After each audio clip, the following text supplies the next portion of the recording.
There we go. I was having some trouble there. Okay, making sure I was okay. Hi guys, how are you? I was trying to make sure that I was having a little technical issue earlier today, and my computer was acting up. So forgive me. But welcome to the last live lounge of the year. I can't believe we've made it 10 whole months. I can't believe this. And what a way to go out, though. I am so glad we were able to make some time to have Caylee on this year. I met Caylee almost maybe a year and a half ago. What a wonderful little Georgia peach. And I'll tell you this, she is an amazing talent. She's got a voice and an amazing soul. You can see that, and you'll be able to hear that when her music. It's easy for me to tell the stories, but it's real easy to make sure that you meet these people. That's what I love about this live lounge, is enabling you to be able to spend some time with people you might not get to know. And what was so bad about in 2019, she was rolling steam, and I was talking with her earlier.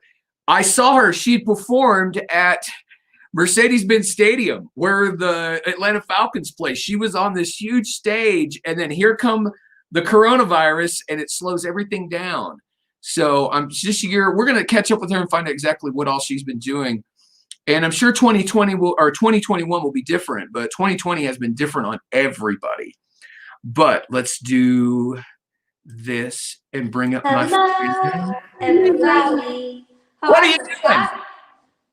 What's happening? Nothing and everything. I am sitting in my house of 3 years. It's a rental house in Nashville, Tennessee. And tonight is the last night I'm going to be in it. I'm actually sleeping in my first bought house. I bought a house this year, Scott.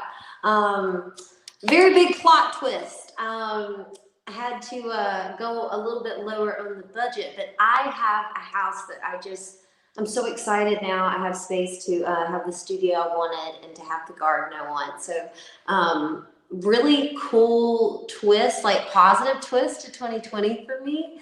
Right. But God, I'm so excited that it seems like the world is about to open back up, because I love my new house. I love being at home with my dogs, but I miss it so much. I just miss my job. I miss seeing y'all, and yeah, I'm just ready for that to be back. Man, your mouth to God's ears. I hope soon that it's just soon somebody is able to make something happen.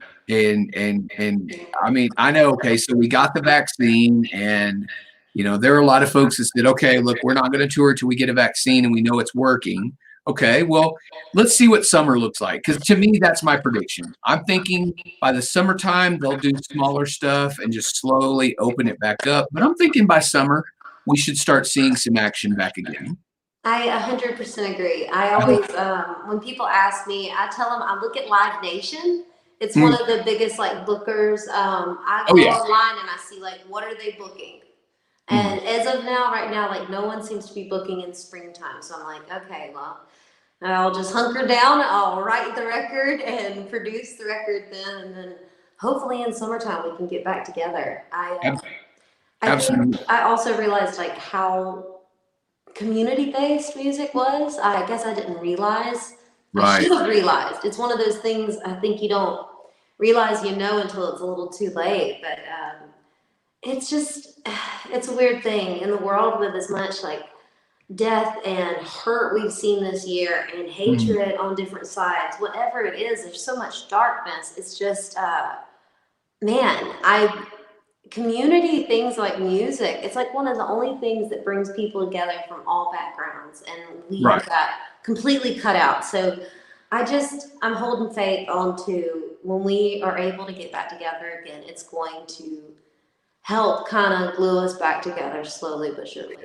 I'm with you on that. There was just a lot of pain this year. And I think a lot of it was very hard to understand why, there's a lot of people that just experienced a lot of loss. I had a lot of friends have lost with the COVID virus, lost parents, lost family members. And there's just so much that's not I think not meant for us to understand.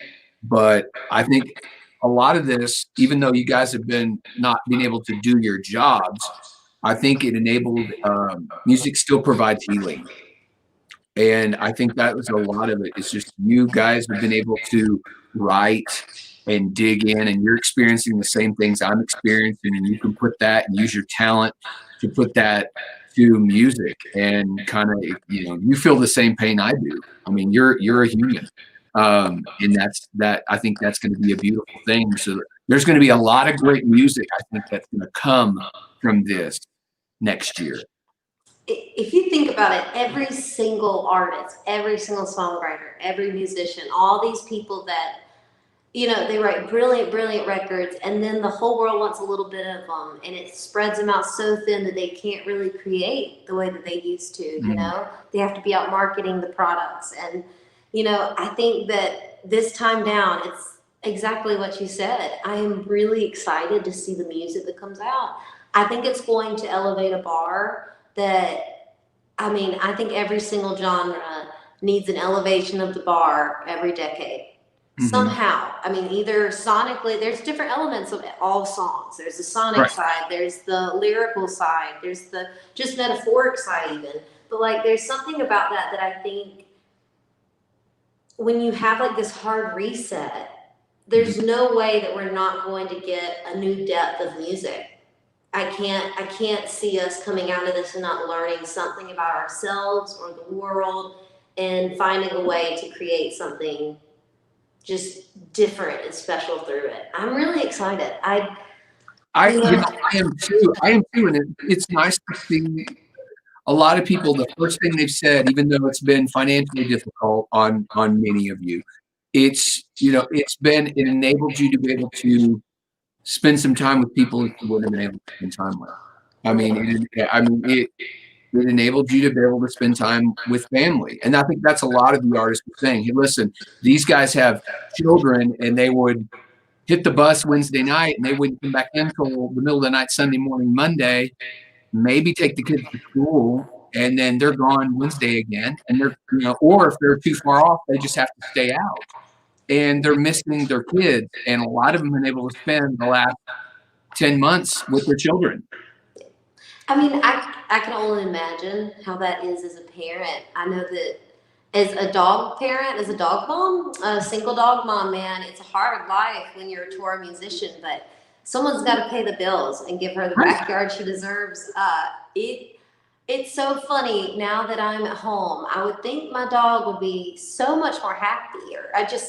Overall happier, but I think she's actually a little disappointed because she doesn't get to see the two friends that always keeps her during the week when I'm on the road. Right. She barely sees them now, and she's like, she literally, she just stares at me when I'm sitting at the house. She's like, "You're here still, okay?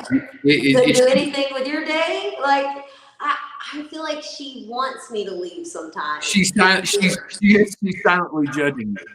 She definitely judges me. And I think a lot of people have experienced it this year. As our dogs sit at home all day, our cats sit at home all day. But the year that we do, they're like, who's going to be paying these bills, ma'am? Why are you here? Yeah, I'm the one that stays here, not you.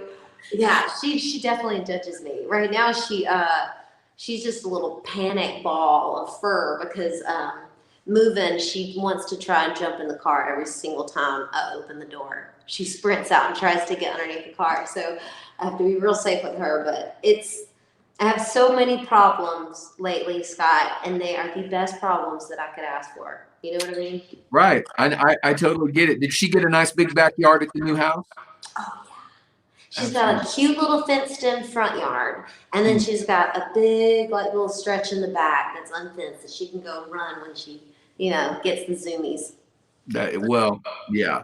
We've had snow here. We got snow last night, and we have two dogs, and the bigger dog, he's 21 pounds, and he gets the zoomies. He loves snow, and I don't think he's ever really been in snow till just we came here because we didn't have snow in Georgia.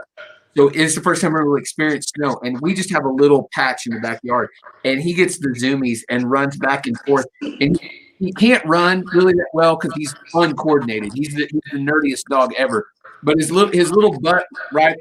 He's a low rider, so he doesn't run like a regular dog. His little butt drags, and so he's just hysterical looking because he's got long legs and he's just awkward looking. But running up and down and running through that snow, it's just those are the things that you keep like, God, he's a dork, but you would not miss that. I wouldn't trade that for anything. Sheer bliss. I mean, Absolutely. you know how they say to like see the world through the eyes of a child, see the world through the eyes of a dog, man. I want some of that too, because the things that will make her happy. The other night I'm not someone that normally eats Cheetos. I'll be honest. Like, don't envision when you think about me, don't envision me doing this. But I was laying in bed the other night eating We're Cheetos. in a no judgment zone, Caylee. We are in a no judgment zone. I'm moving all the rules. You are broken. fine. You're fine. You're in a no judgment zone. But I realized I hadn't fed her, and I usually now she's spoiled. My dog has a little bit of kibble, but I listened to this TED Talk that talked about the longest living cats. This guy grew 2 different ones. He outbeat himself, I guess. He with the next one from a different family, and the only thing he changed was he added veggies to their diet. So I make like a veggie mix that then I would like freeze in little bags for my pup, and every week take one out. So I've ran out, I'm moving, and I'm like, I'm not gonna make another batch of this nasty veggie stew thing for the dogs. But the thing is, she does not understand that. And she's like, you have not served me food, so she won't eat dinner. And finally, it was last night or the night before, I was finally so tired from moving, and I was like, oh, it's fine. So I just crumpled up Cheetos that are food and like just shook it around in her food bowl. And she ate it quicker than any natural food I've ever made her. And I was like, you know what? I didn't anticipate being here, but it's been a fun ride getting here. It's just hard times during a move. I give our dogs salmon and vegetables, and I make them chicken. And yes, they do eat the kibble and stuff. Yeah. But yeah, I spoil our 2 as well. And they know the bag. They know when that chicken bag comes out. They know exactly what it is. And you open that bag, and the little Chihuahua starts jumping around on the couch because she knows exactly what it is. And I wouldn't trade it for anything. I love spoiling them. And up until 10 months ago, that was the kids. We spoiled the dogs because we didn't have Landry. And so now we get to spoil all 3 of them. So it's been fun. Oh, Landry has little brothers and sisters. Is it 2 boys, or what's your pups? The bigger one's a boy, and the older one is a Chihuahua. She's a girl. She's 13. She had a partner that passed away when we were in Atlanta. And we called them the Golden Girls because they were both just old Chihuahuas, and that's what they were. We had rescued Indy. Indy's her name, and we had Maggie since she was a puppy. So Maggie was 12, and Indy just turned 13. But we called them the Golden Girls because they were just, as quote, they were just grouchy little bitches, and that's what we call them, just grouchy little bitches. And so she's what's left of the Golden Girls, and she's a grump. She really is. Otis is just all over the place, and Indy hates him with all the bit fiber in her being. She hates him because he's just so into everything, and she'll bark and growl at him. And she looks at me like, how long is this thing staying? He's been here way too long. And her and Maggie were just fat, and they just hung out, and no one bothered the other one, and they would sleep and go out in the backyard, do their things. Nobody was trying to chase each other. It was the perfect lifestyle.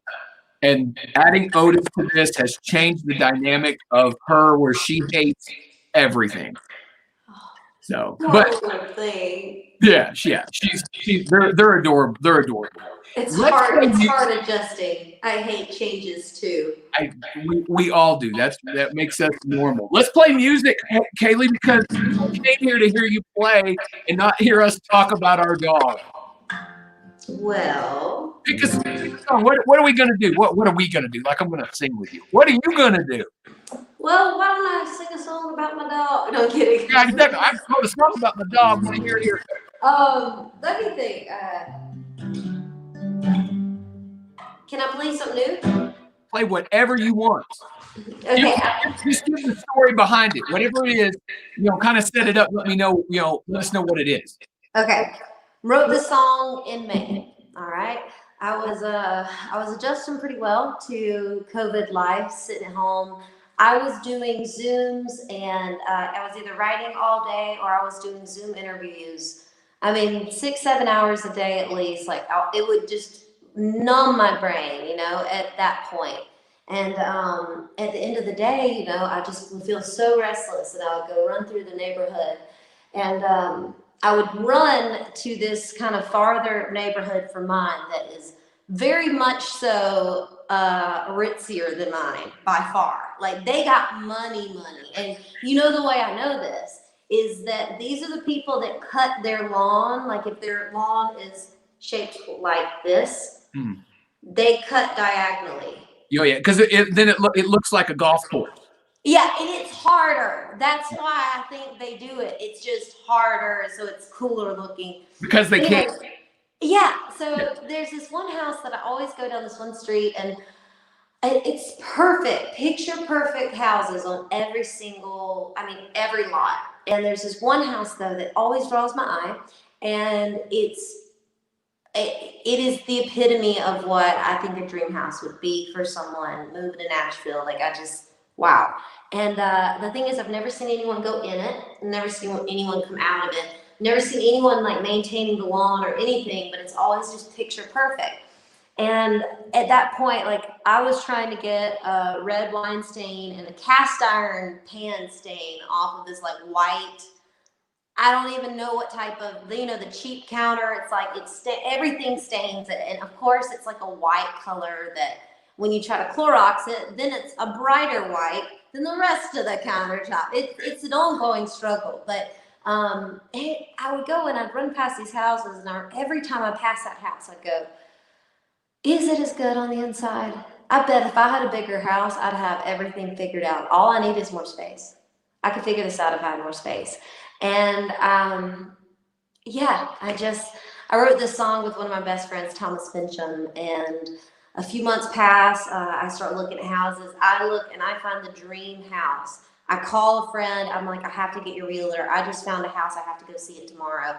I go and I see it. It is the dream house. It is everything that I have jokingly talked about to friends about, kind of this weird mixture of it. And somehow in my price range. So, I go and see it. It goes under contract. I realize I can't get it. And I pray that the house goes to the right person. I play this song in a round one night, and I was like, you know what? I didn't get the house, but I got a song out of it. So me and God are even, I'll call it fair. But anyways, and then that night I get a call saying, hey, you won't believe this, but the first one fell through. They'll take other offers. And anyways, I got the house. And for some reason, every time I play this song, something good happens. So I want to play it now. Something good will happen. Yeah, I hope so. Yeah. This is called Bigger Houses.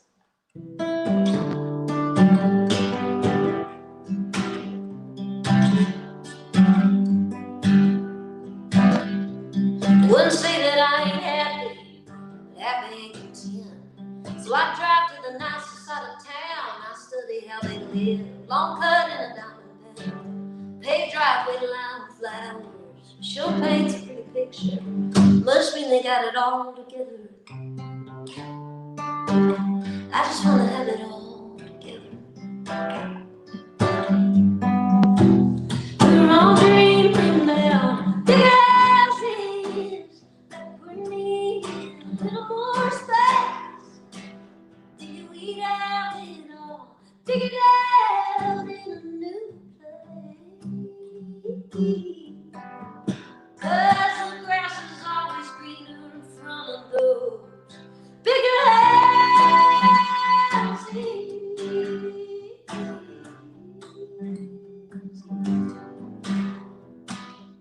And I bet they got counters, even red wine can't stain. And it never feels crowded, except on Saturdays when everybody comes over. everything's in its place, just like the movies. Wouldn't it be great? We're all dreaming now, bigger houses, like we're needing a little more space. If we have it all figured out in a new place. The grass is always greener in front of those bigger houses.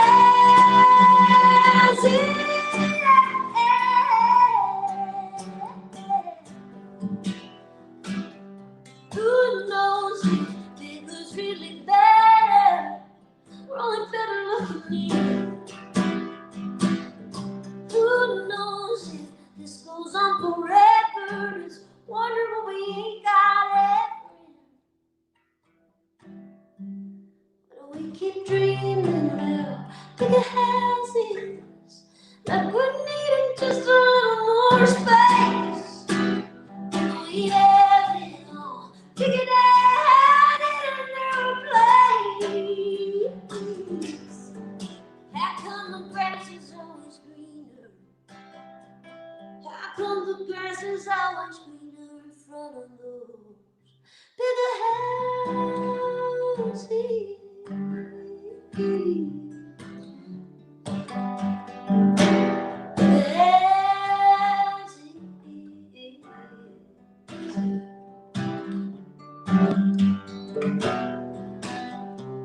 Wouldn't say that I ain't happy, but happy ain't content.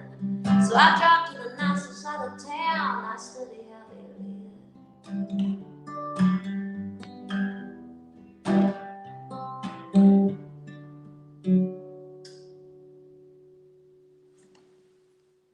Yeah. Woo! And see, that's one of those things where I could hear that song. I knew that there were bits and pieces that I could financially set the story up. Like I can actually see that. Yeah, I had a house in my mind. I mean, I already had a house in my mind. I have no idea what part of town you live in. So I mean, I was like, okay. Now I had a house in my mind the whole time you were singing that. So that's neat. That's an art. I love that. But what I really love is looking back now, one of these funny things that I feel like God did. I love Easter eggs. I was a big video gamer as a kid. I love movies. I like watching movies and reading books and trying to find the Easter eggs within. I love that kind of stuff.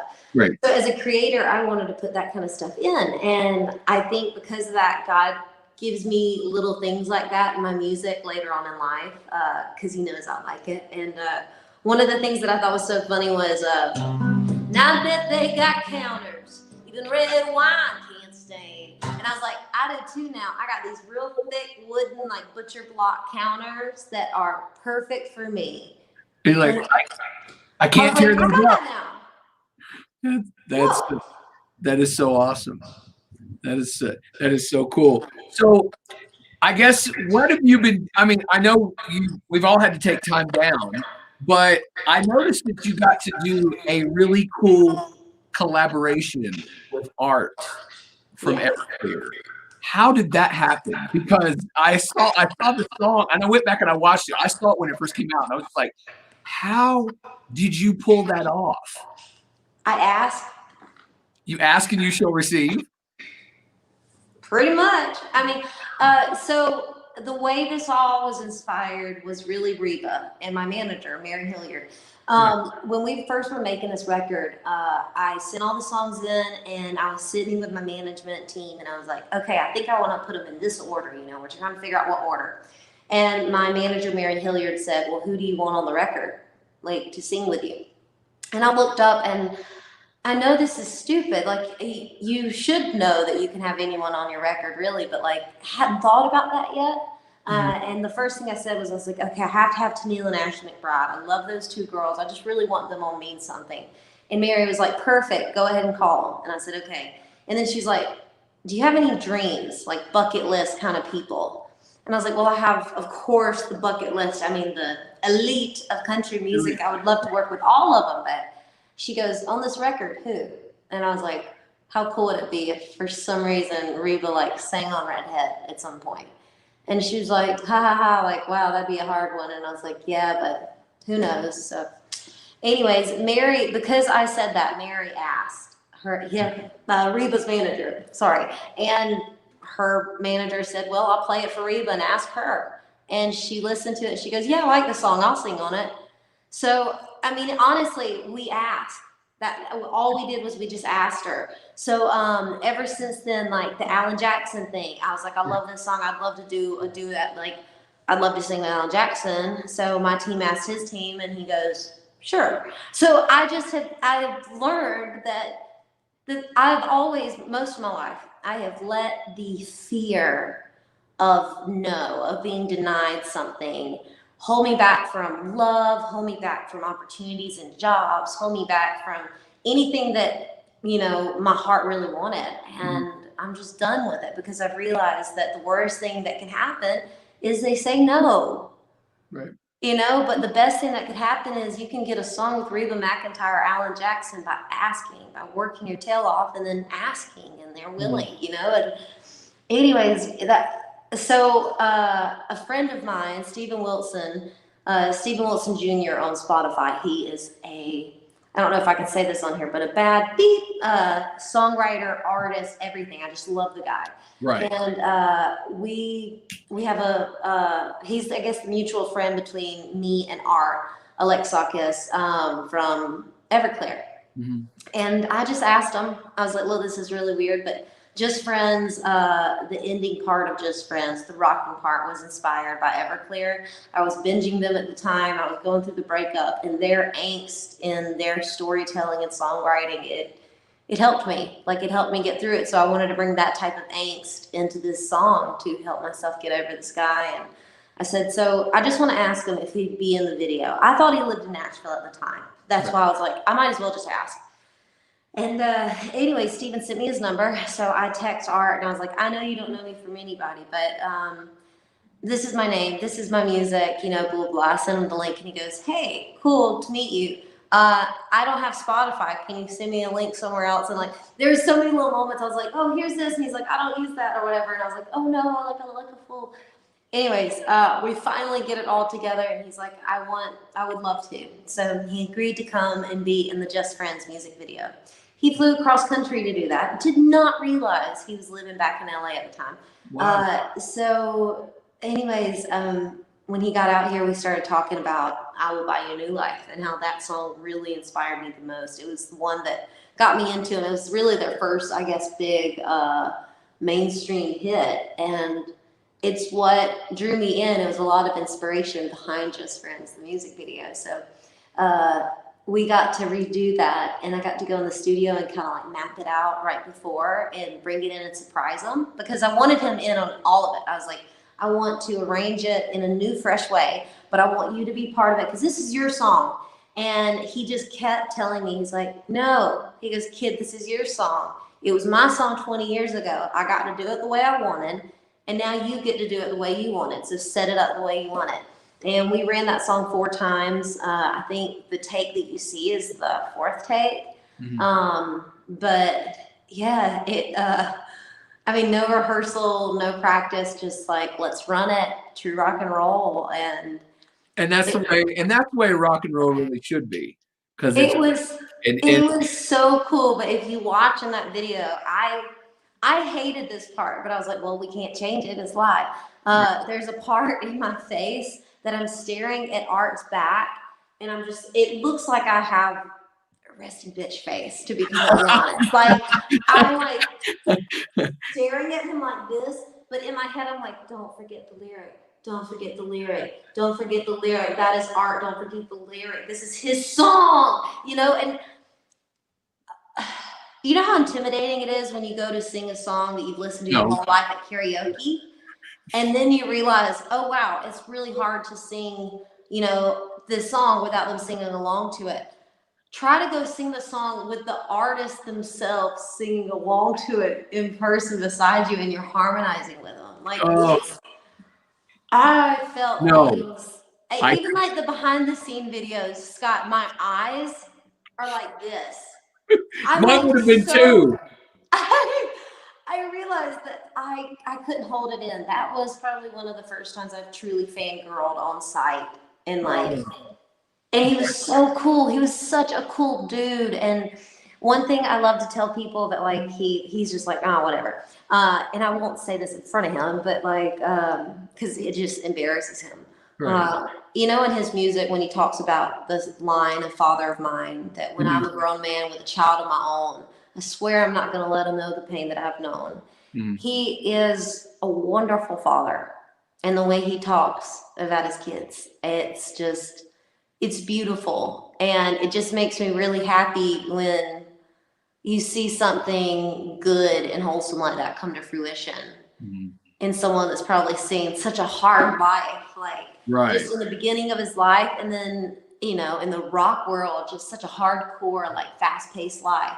He still has remained very sweet. And I have heard that from countless of people. Well before I got into country, in the country format, I actually worked. Uh, I knew that music when it was when it was Were you real. spinning it? When I actually did it the first time, and he played Everclear played a show for us years ago, and I sat in a booth with Art, and it's been more years than I'm going to say. But I sat in a booth with him talking music, and we're in a bar, and all the bands are in this bar, all the record reps are in this bar, and him and I sat at a bar and talked about music and just sat in this booth. And we had drinks, but I mean, people were just going bat crazy. And he and I are just relaxed, just sitting there, just talking. And he's one of the most relaxed guys I ever met, and I never forgot that. I mean, the world is crashing around us. I mean, everybody's like going 100 miles an hour, and he and I are just sitting there carrying on conversation. And like I said, I'd only been around him like twice, but everything I've ever heard has been that exact same thing. He is just a marvelous, sweet man, and that's all I've ever known. So you stand in line. Very much so, that calm in the middle of the storm. I mean, yeah, this place. I mean, there were other artists in this place, and they closed the bar down, but there were other artists in there that had brought groupies and fans in and stuff like that. So they were coming from table to table because they would recognize him. And he was every person that walked to the table, he was so accommodating, and he shook their hand. This was well before cell phone pictures, so there wasn't any cameras in there, and he just was so accommodating and such a nice guy. I never forgot that. He's just a nice dude. I've got a question that popped up. I always encourage my staff to jump in here, and Caleb works with us here at the radio station, and he always comes up with a great question. I can always be guaranteed he's going to come up with a good one. So I'll let you take a look at that. Alrighty, you've said every song on your album has a true story behind it. As a writer, do you ever have any true stories that are hard to put down into a song, knowing that it'll be out there for everybody to hear? Oh yeah, all of them. Those are the ones that make you money. Those are the ones that cash the checks. Just pray someone breaks you hard enough to get Song of the Year, buddy. That's all I gotta say. No, I'm kidding. I hate this is here. I'm really not going with the aesthetic. Okay, I can't fix it. It's Quit fine. worrying about it. You're fine. I usually have better setups behind me, but Caleb, I'm sorry. I'm ADD out the wazoo. Honestly, Small Town Hypocrite was probably one of the hardest songs, and I was terrified because I didn't know if people were going to get it, that it really was just a saying. It wasn't, I was afraid people would listen to it and like Girl Crush, you know. Remember when that came out and everyone was like, it's a woman in love with a woman, and they were just so against it. And I was like, wait, but that's not what the song is about. It's like, have you listened? Are we listening to the same song? And so I was very scared that it was going to kind of get that response. Like it was going to be like, oh, well, she hates small towns. You know, she thinks we're all hypocrites here. And I was like, no, I'm the hypocrite. Me and this boy are the hypocrites. Because we complain about this town. We think we're going to run it. And then we just sit and we just hang around, you know. And yeah, I was terrified of that one. You know, that's a perfect setup. Why don't you do that one? Okay. I mean, not as well like, hey, we set that one up. That wasn't even planned. Yeah, seriously. I mean, thank Caleb for setting you up for a good start.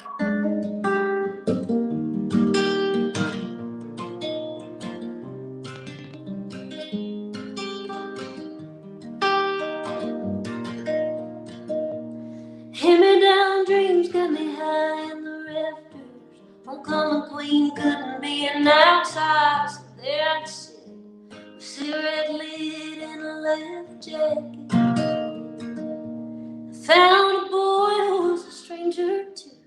A one-horse town at a table for two. We had matching scars, matching tattoos, but dying to fit in. Ain't that something? I don't know if I can say this on the air. Just a small town hypocrites. And that scholarship was a ship that sailed. When I chose you and Daddy gave me hell, I made myself for someone else. Just to love you, damn, I love you. Took all my plans and I put them in a box. Phantom tags for the wings I lost. Circling rings in a catalog.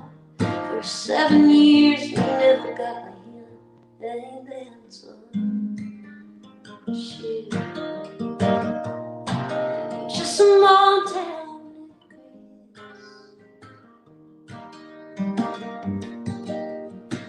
so we'd be running this town. But you're just running around. And I'm staring at a picket fence. Wonder where he'll time the wind. I should have been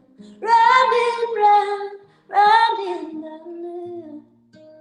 But I just hang around. No.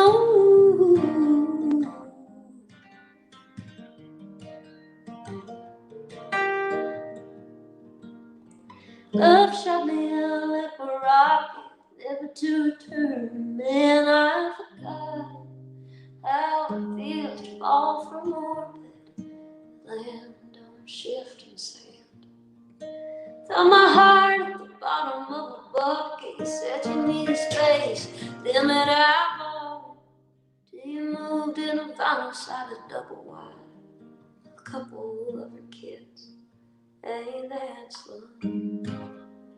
Shit. It's just a small town hypocrite. Oh, so we'd be running this time. But you're just running around. Now I'm staring at a picket fence. Wondering where the hell town went. I should have been riding by now. But I just hang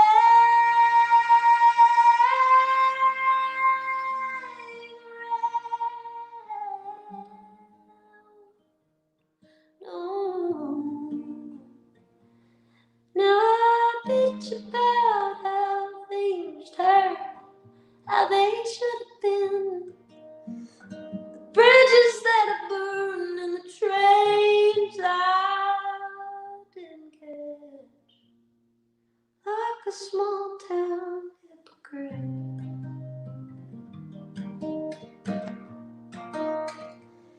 I'm just a small town hypocrite.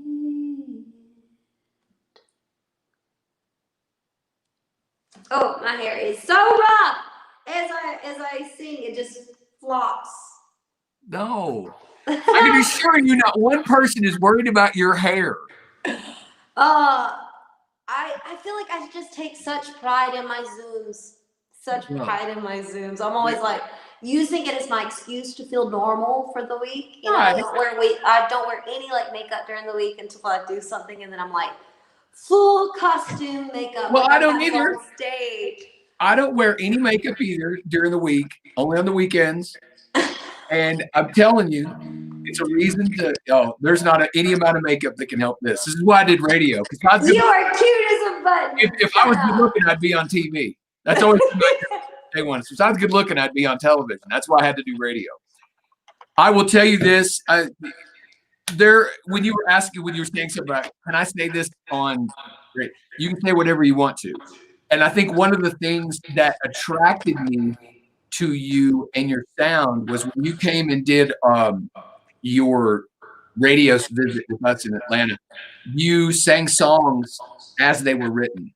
And I think that was what I think everybody in that room, and that's one of the things that made me really was drawn to you, is because you were real and you would say the real thing everybody was thinking. And whether if it was a swear word in it or not, it was what everyone was thinking. So don't be scared to do those things. I mean, yeah, there's times when you can't do them, but that is an endearing quality that a lot of people don't possess. And you're able to pull that off because you have that ability. A lot of people don't have it. It's forced and it doesn't sound right. With you, it's natural. Oh yeah, cussing comes real natural to me, Scott. It's a Georgia thing. What's really funny is during this, right before, putting all of it out, Miranda Lambert, we were texting about something that I can't remember what we were texting about, but I said, that they're wanting to, at one point, maybe put it out as a single, and I was like, I don't know about it, there's too many cuss words. I think that I need to go back and edit. And I said, I just don't know how to edit it and not make it not what it is. You don't edit yourself when you're angry and you're cursing to the sky. You don't edit yourself when you talk to God, really. And I was like, that's what I feel, is that type of anger, that frustration is what I wanted. And I said, but I think I may have to edit. And Miranda went, look, I have a text, I screenshot it, but it says, I have explicit warnings on 4 of my albums. Keep that shit in.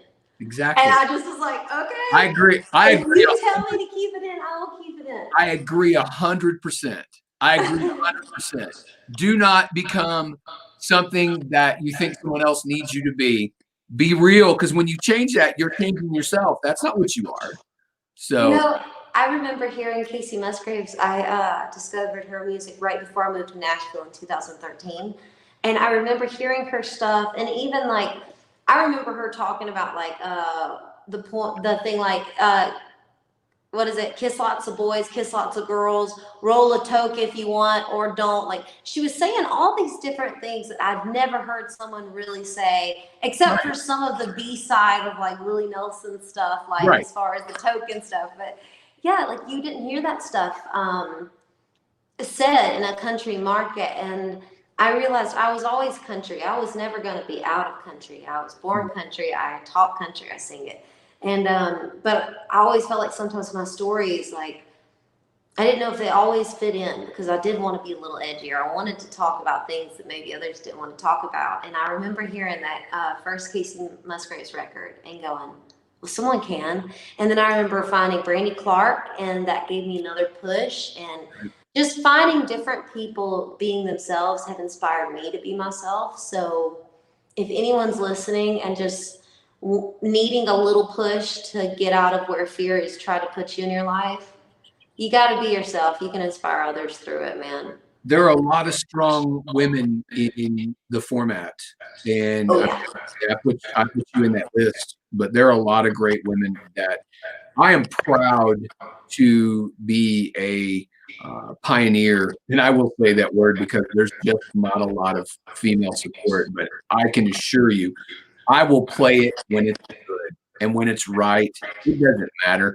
I'll play 2 girls back to back, and they always say, "Oh, you don't do that on the radio. You don't play 2 girls back to back." Stand back and watch me, because who made this rule book? Exactly. Well, I'll tell you who made that rule book, Caylee. A lot of old men programmers who hated their wives. Who absolutely could not stand a woman having some form of expression. And I mean, yeah, and here's the thing. They allowed the Rebas, the Faiths, the Shanias, all of them had that. But the thing of it is, they had that in very small doses. Now, I wasn't obviously in radio, but I watched this evolve. I was in radio, but I wasn't in the programming side of it. But I watched it a lot evolve of where you don't, those ladies had control, but not a lot of control. And now people aren't scared to step up. There's the Mirandas of the world that said, listen, I don't give, quote, I don't give two shits what you think of me. I'm going to do what I want to do. And that's what we need. And I'll support any woman any day that puts out a song. And if it does something to me, it's going to do something to somebody else. And I don't care if you follow up behind a Kelsey Ballerini or Maren Morris or, Ashley McBride. There's a ton of you ladies there that deserve to be heard. And I will always be the guy that will be playing y'all's music because it deserves to be heard. Lindsay L. I can keep going. There's a whole ton of you that deserve to be played. Man, it's been really cool in this year to get some of the time to connect with some of these women. Mm-hmm. And even the guys, not trying to push them out, but there's so many women that I feel like get 10% of the time, it feels like, that the guys sometimes do. And I'm like, but you're so good. Like, let her headline. She's actually had, she's more had hits or whatever it is. Like, come on, like, why is she still the opener? Is it because she's a girl? Yeah. It's so many silly little things like that sometimes you run into. Realistically, you just said it. It's because she's a girl. And they feel that they say, oh, a girl can't pack a Coliseum. I watched 4 of you guys do that. I watched just before I left Atlanta. It was Miranda and Maren and Ashley, and you were supposed to have been there, but they switched you out because you were doing the Mercedes Benz, and you flipped out with somebody else. But you were on that. I think it was Tennille. It was Tennille Towns. That's correct. And I watched somebody come in there and pack that house. And that was a whole women. It was an all-women bill, and that place was packed to the rafters. Don't tell me a woman can't pack a room, because that is completely inaccurate. I 100% agree. I mean, it's just it's a weird thing. But as much as we complain about this industry, I think that a lot of women in different industries are kind of going through the struggle too. Same boat. Even in the radio world, I feel like now there's so many more women, but back in the day, I feel like there weren't many women. And now I see so many young ones coming up. I'm like, you go, girl, you do it. There are a lot of them, and I can think of some that I've seen come up, and I've often tried to help as they're going up. There's just a lot of them, and I'm trying to get a lot of them into programming, because you need women in those, and they're very protective of the programming seats. They really want men in those seats. And I will not be, I have opportunities that I'm trying to get younger female country programmers up and running.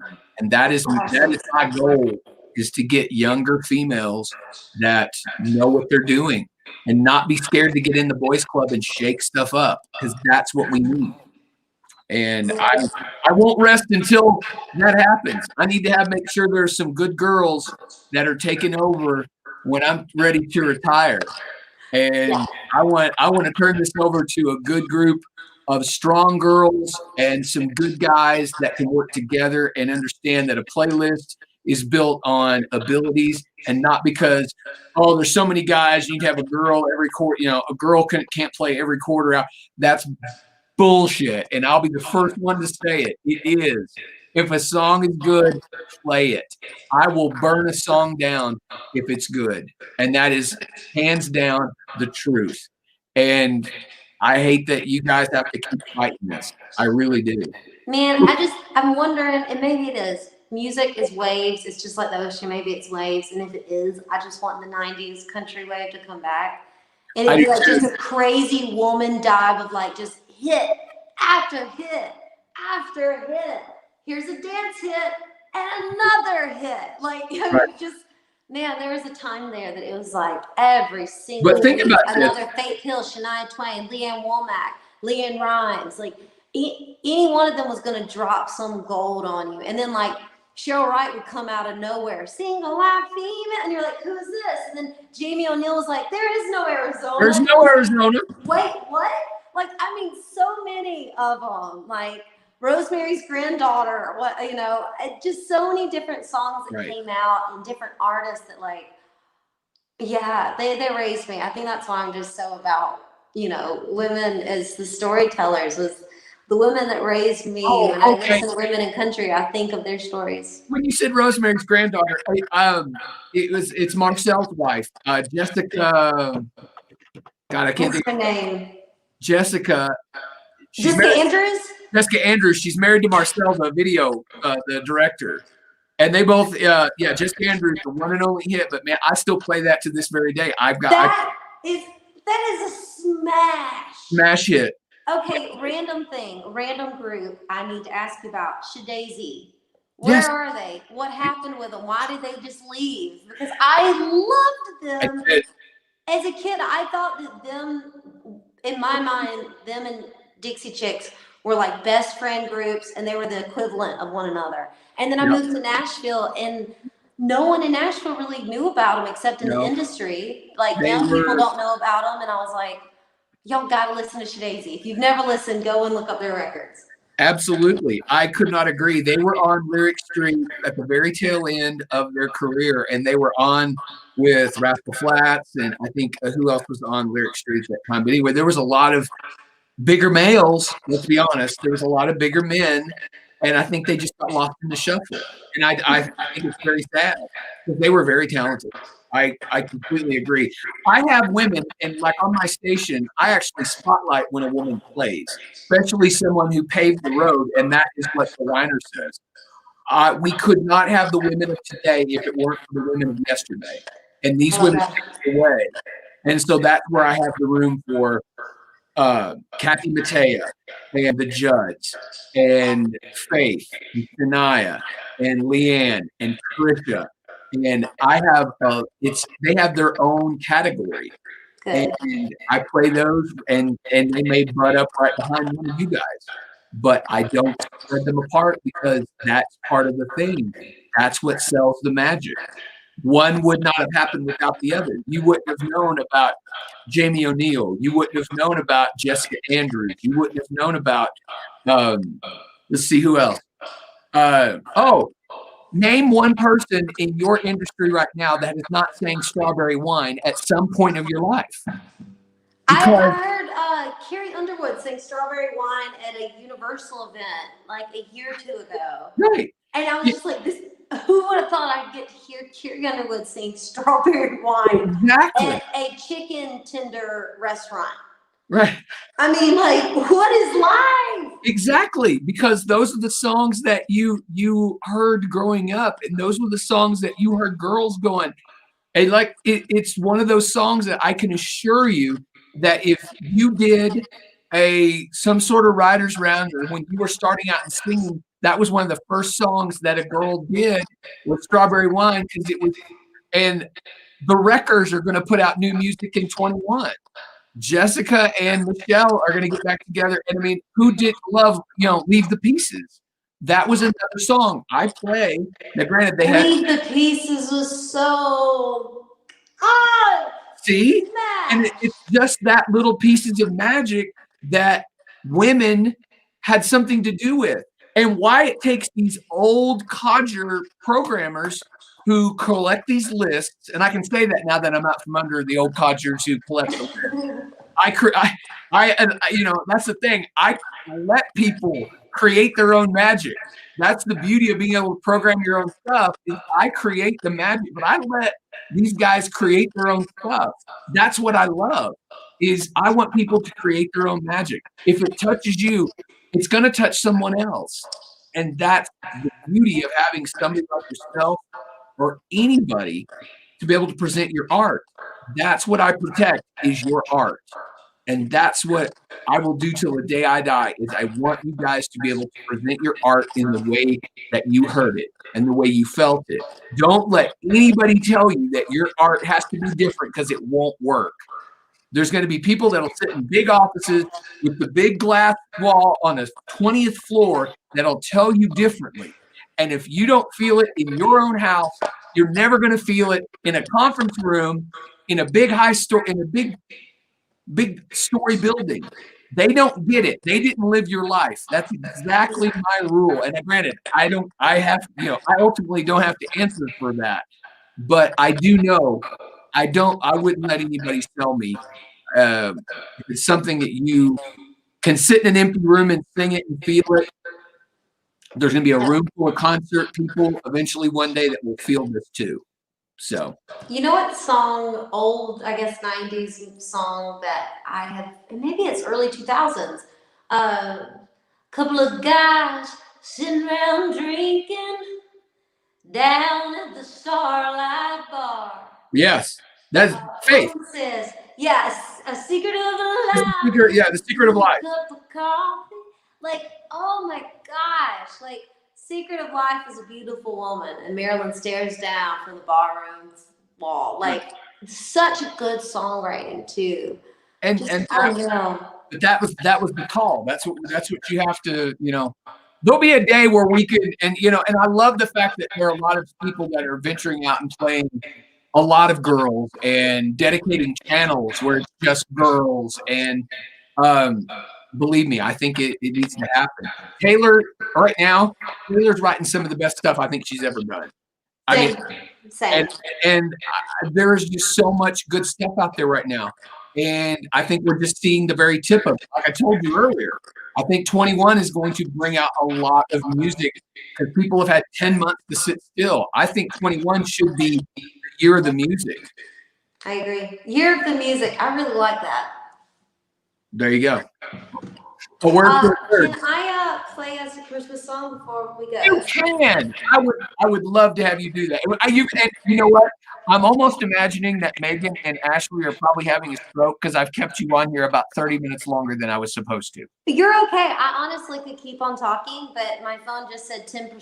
So I was like, well, I might need to wrap it up. Right. Well, like I said, when I originally set this up with Ashley, I was like, it's 30 minutes, couple songs, we'll chat. And then I looked up and I'm like, we're at an hour, and I probably should wind you up because we've just been talking. It's okay. We'll call back at some point, maybe next week, have the rest of our Jesus talk we were getting into before we started this interview. Absolutely. Yeah. No worries, man. Sing your Christmas songs before your phone dies. Okay.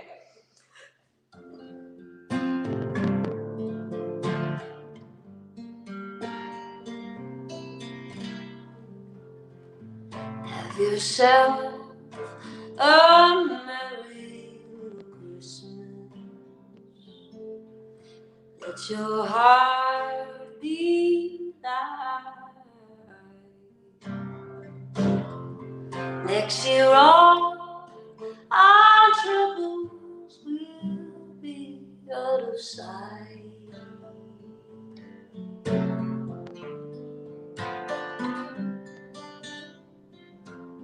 Have yourself a merry little Christmas. Make the Yuletide gay.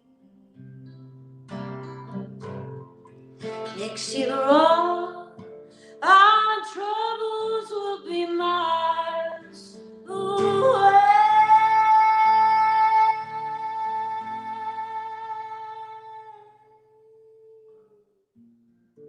Once again, as in olden days, happy golden days of yore. Faithful friend, who are good to us, will be near to us once more. Someday soon we all be together. If the fates allow, and Until then, we'll have to muddle through somehow.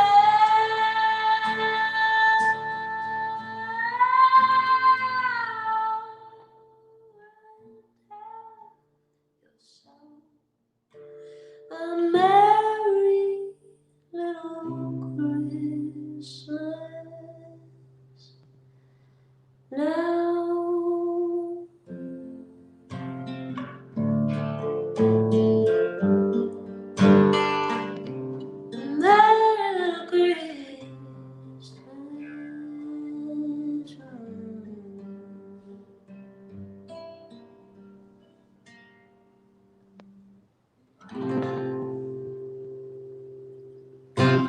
Absolutely.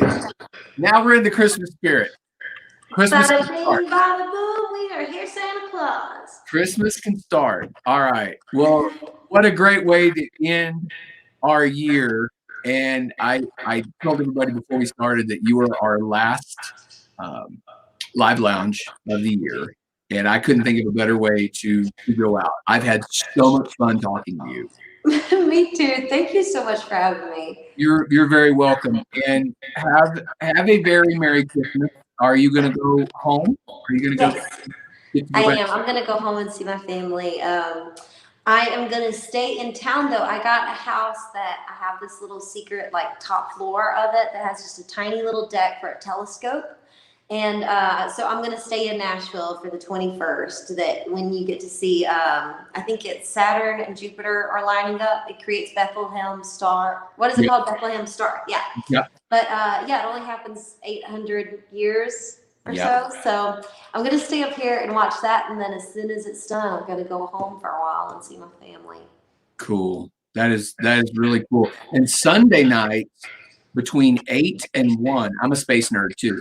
Between 8 and 1 is the multicolored Leonid shower. Wait, So what? there is, they do the meteor shower. So this will be Sunday night between 8 p.m. and 1 a.m. in our time zone would be the time you're going to see them. Probably several hundred an hour, but they're multicolored this round because of where the moon and where the sun is. So you're going to see them as they're. Remember, they're passing through us, which I think is awesome. People think they're falling to Earth, they're passing by us. And so keep this in mind. When you watch it on Sunday, they're going to be multicolored, but the reason they're multicolored is just because of the tilt of the Earth. But they're going to be different colors. So since you have a telescope, this Sunday night will be the perfect night. Yeah. Well, thank you for giving me something else to do. I am such a nerd. Anything that's NASA, anything that, look, it's the space shuttle. I love it. Okay, well, if you ever come to Nashville, you got to come see my house. I got the I totally observatory area. And we will sit on the roof and stare at stars because I'm so down. Anytime you you're in Nashville, let me know. far enough out that the lights don't drown out. Oh. Yep. I'm up on a mountain too. Your ears pop when you drive to my house. Oh, very nice. Yeah, it's different. I never imagined I would have a place like this, but I love it. I absolutely love it. I'm telling you. I mean, if Garth and Trisha can own the whole mountain, so can you. They are next level of like wish list stuff, but one day you'll be there. Caylee, have a marvelous Christmas. Thank you so much for doing this. I please apologize to. I am going to have to write Ashley tomorrow and tell Megan that I didn't make you do this. You did this on your own. I don't want them mad at me. Okay. Because they'll go. When I ever want you to come back, they'll go. No, he doesn't follow directions. I'm gonna be like, dude, the whole time I was writing him in the private comments. He won't tell you, but I wanted out the whole time. No, man, I really appreciate. I've enjoyed this. I appreciate the little bit of normalcy this gives me. Enjoy your break, and I'm sure we will talk. And hopefully, fingers crossed, I will see you somewhere on the road in 2021. Yes. Yay! You're welcome. All right. I'll see you later. Yes. Bye-bye. Isn't that not amazing? Isn't that not amazing? She is everything that that you could ask for. And guys, thank you so much for being a part of this. I really do need to go. I cannot believe we did this. I am so guilty. And if you've watched these throughout the 9 or 10 months we've been doing them, we get really, if we get on a good subject, we'll talk. And like say, I usually always tell management, it's like, 30 minutes, couple songs, and it can happen. But when you get somebody that is someone likes to visit, that is a good time. The last one of the year, guys, we are booked. In fact, our first one is, I think it's January 5th, if I'm not mistaken, January 5th. And we're booked. January, February are already starting to book. So I could not be more excited. We're going to do this again next year. And even if we get, quote, back to normal, whatever that is, I'm still going to do these every Tuesday night because I believe in let's get people out there and let them see who these artists are. And granted, we've had some big names. I've been very proud. We have booked some big names, but we've also booked some new folks that you might not got a chance to learn and know about. And that's exactly what I'm hoping that we'll get to impress you, that you can go and find these artists online and be able to see who they are, where they are, and buy their music. That's the most important thing, buy their music. But have yourself a Merry Christmas to you and your families. Thank you for making the Live Lounge what it is. And without you, I couldn't do this. I promise you I couldn't do this.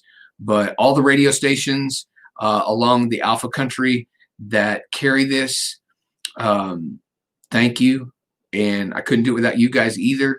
It means the world to me that you believe in this and you guys get behind it. And but thank you. And have a wonderful Christmas time with your family and your friends. Stay safe. Keep your distance. Wear your masks. Wash your hands. And I will see you back here in January as we'll kick off 2021, a brand new Live Lounge.